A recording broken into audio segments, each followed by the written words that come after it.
Good morning, everyone. Happy Friday to you. If you came to see me at the park on Wednesday, I'm so glad I got to see you.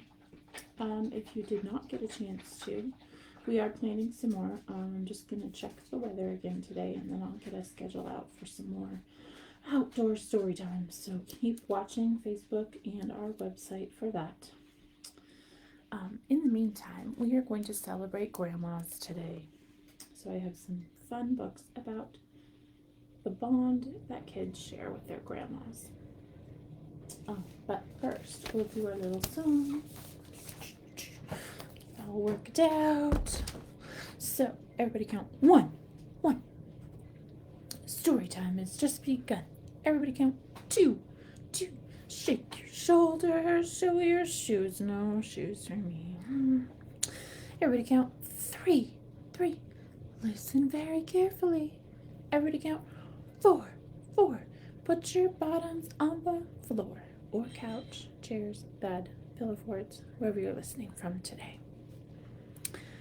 All right. When I was looking for books, both of these books got really good reviews, and I've looked at them and I thought, oh, these are really nice. So I'm going to share them with you for story time today. We're going to start with Maud and Grandmaud. So this little girl here is named Maud, and this is her Grandmaud. They're both named Maud. They share their name. And they get to do all kinds of fun things together. This is written by Sarah O'Leary and illustrated by Kennard Pack. And he has done some really amazing illustrations in a lot of different books. And then he's also written some of his own books. So they're sweet stories today. And then we'll sing a little song, and then you'll be on your way for the weekend. So there's the two kitties. And then you can think about, we call our grandmas all kinds of different names. Grandma, Granny, Mima, Oma. So whatever you call your grandma, think about the fun things that you get to do with her. And then I will have to look for some books about grandpas, because I don't think we have as many. But there's a special bond between kids and grandpas too. So I'll look for some. We'll tilt this down a little bit. On special Saturdays, Maud goes to Grandmaud's house and doesn't go home until Sunday.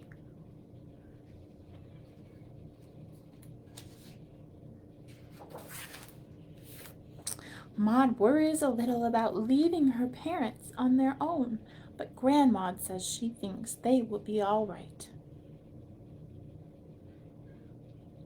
Grandmaud has made Maud a nightgown for the nights she sleeps over. The nightgown goes all the way to the floor and is made out of plaid flannel and is softer than anything. All nice and cozy. But what makes the nightgown special is that Grandmaud has made herself one to match. Once Maud and Grandmaud put on their nightgowns, they are ready to have breakfast for supper. Who has had breakfast for supper before? It's kind of fun.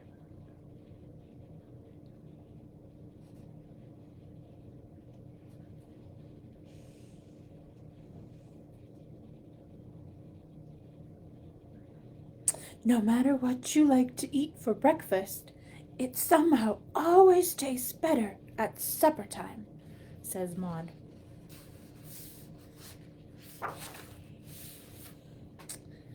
Because it is just the two of them, they eat their breakfast for supper on trays in the living room and watch movies.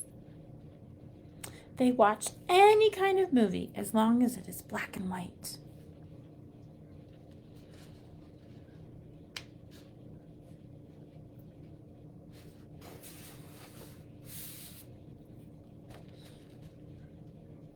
Was everything black and white when you were small?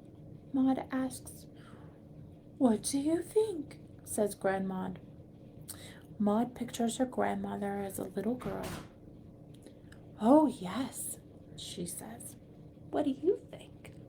Do you think everything used to be black and white when your grandma or grandpa was little?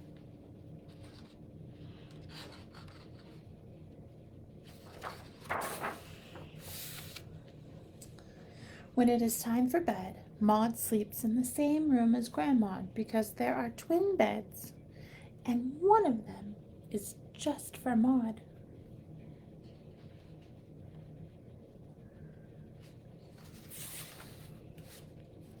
The bed is a special bed, not just because Maud always has good dreams when she sleeps in it, though she always does. The bed is special because there is an old wooden chest underneath, and there is always something new for Maud placed inside, even when Grandmaud doesn't know she will be visiting. I wonder what's inside this time.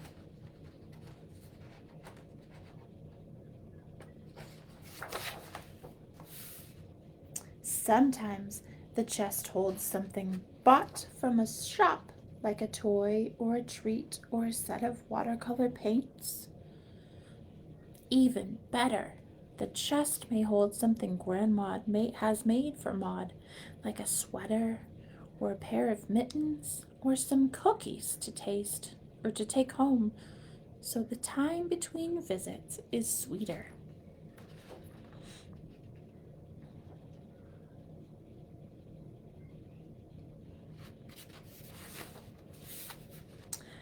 Best of all was when the chest has something from when Grandma was a little girl herself.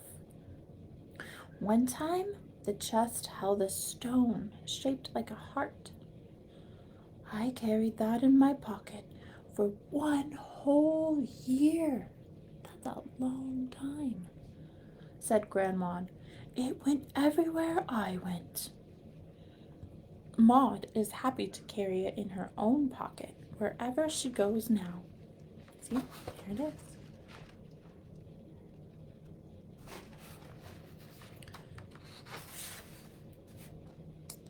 Another time, there was a picture of Grandma riding on an elephant. Have you ever ridden on an elephant? I got to ride on one once, and it felt really weird.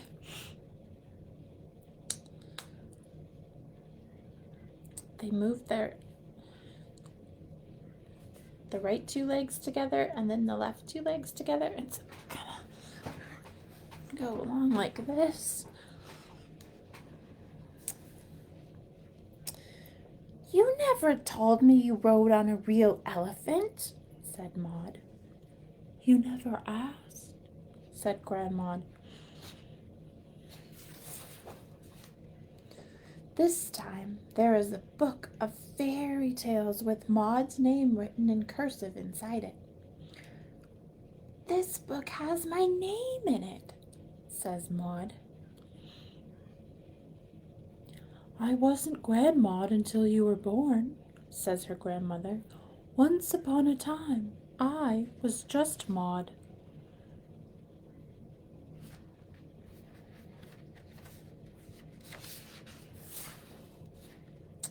Before Maud goes to sleep, Grandmaud sits on the next bed and dims the light.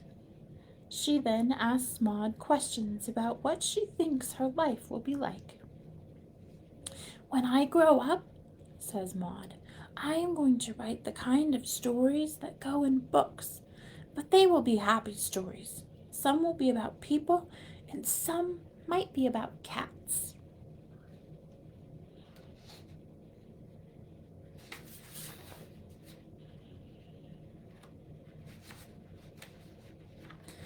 There's a cat in each one of these pictures. Here. Meow. This one's really dark. It's kind of hard to see.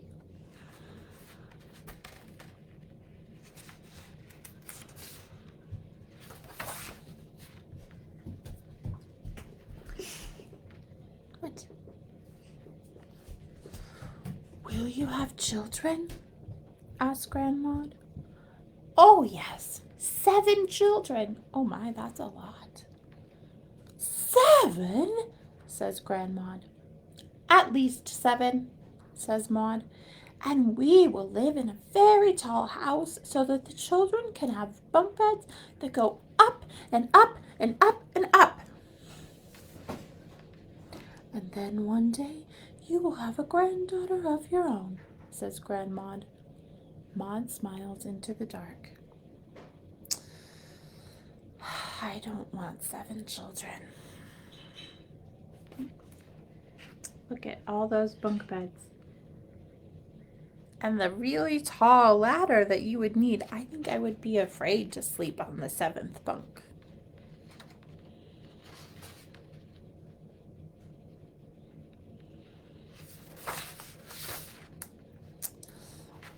When Maud falls asleep, she dreams that she is Grandma and lives in an apartment building and has a bedroom with twin beds. And in the dream, she is just waiting for one of Maud's special visits.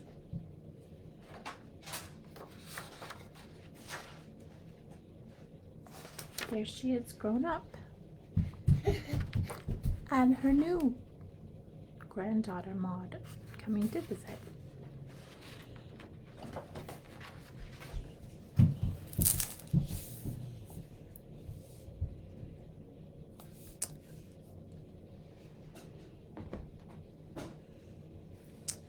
All right.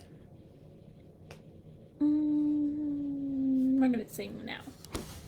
All right, we're going to do a little stretching. This song is called Reach for the Ceiling. All right, ready? Reach for the ceiling, touch the floor. Can't see me, and I'm not quite to the floor. Stand up again, let's do some more. Touch your head, then your... Ooh, I don't know if I can get my knee in the picture. Then your knee up to your shoulders like this, you see. Reach for the ceiling, touch the floor. That's all for now. There isn't any more. All right, let's do it one more time. You can stretch out a little before we read about Stella. Reach for the ceiling, touch the floor. Stand up again, let's do some more. Touch your head, then your knee. Up to your shoulders like this, you see. Reach for the ceiling, touch the floor. That's all for now, there isn't any more. Okay. All right, now we have Saturdays are for Stella. Grandmas make everything better. This is by Candy Willens and illustrated by Charlie Eve Ryan. And this big old ice cream sundae on here looks mighty good to me.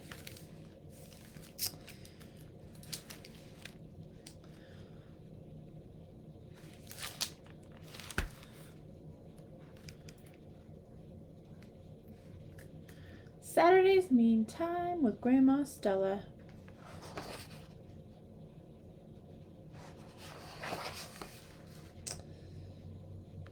So this is George and Stella. George loved Saturdays. Saturdays were for Stella.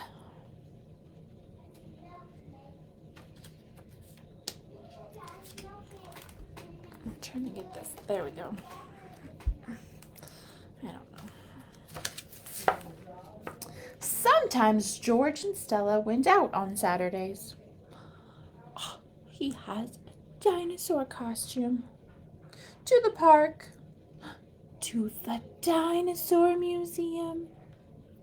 And sometimes even as far as downtown.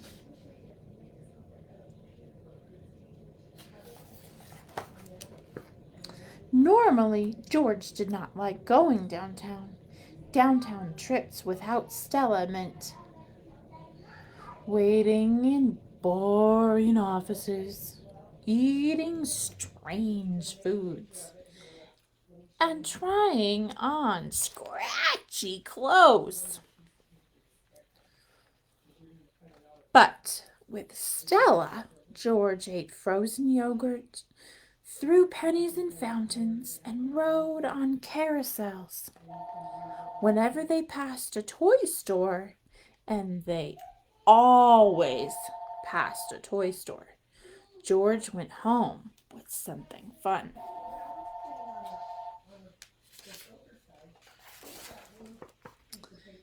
Sometimes George and Stella stayed in on Saturdays, hosting ninja tournaments, fighting off alien attacks. Oh my. And sometimes doing really unusual things too. They're trimming the topiary.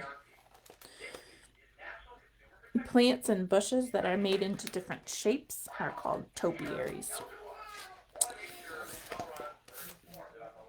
Stella knew how to make cinnamon rolls without popping open a tube. She owned giant flat frisbees and could get them to play music. Those are records. And she never, ever tired of reading George's favorite books, listening to his favorite jokes, or admiring his growing collection of bouncy balls. There's those yummy cinnamon rolls. George kept a running list of the best things about Stella. Number 1, the way her arms wrap me in the biggest, best hugs when I need them the most. Number 2, the way she loves doing everything with me. Number 3, and also doing nothing at all.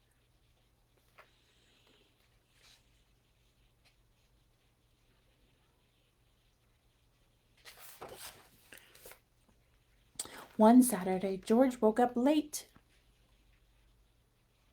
He dressed himself and packed a bag with everything he might need for a day with Stella.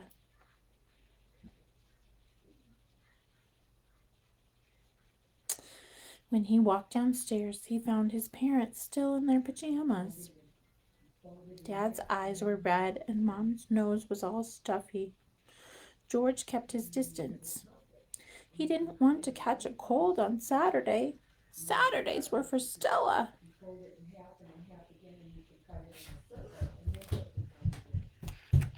Mommy, I just have to get the scissors up here.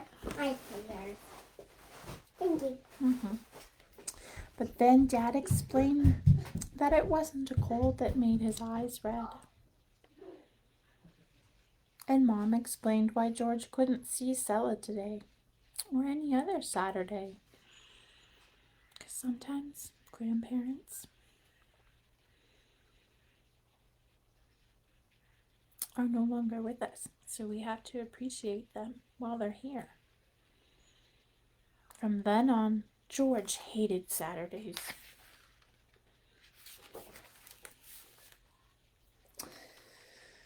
He tried to focus on remembering Stella, but it was hard. His parents tried to help.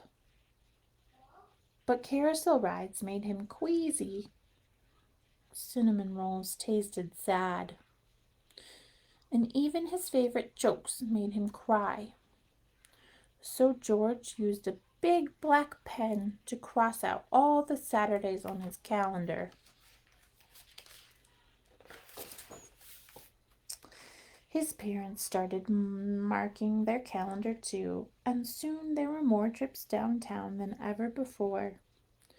George didn't have to eat funny foods or try scratchy clothes, but there were plenty of waiting in boring offices. And though they often stopped at the toy store on the way home, George never went home with anything fun. Just when George thought he couldn't take another Saturday,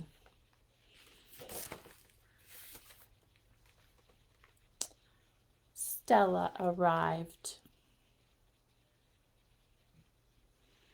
She wasn't exactly like his Stella, but there was something strangely familiar about her.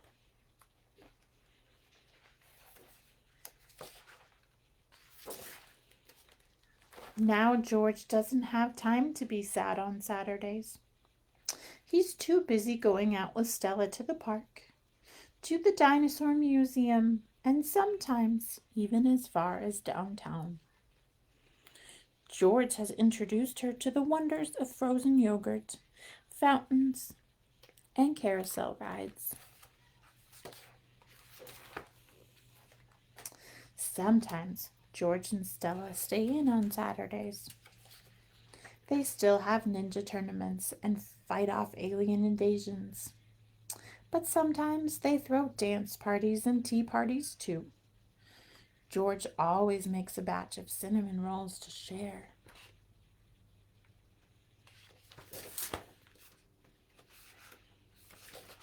On Saturday, George makes a list of his favorite things about Stella.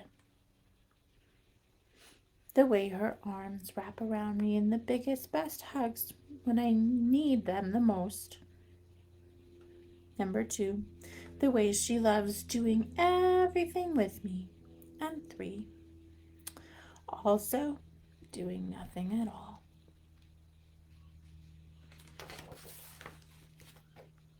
George loves Saturdays. Saturdays are for Stella.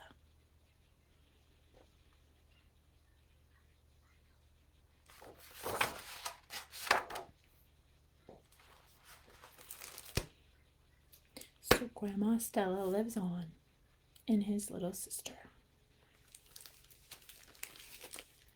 And he's still doing all those fun things that he learned from Grandma Stella.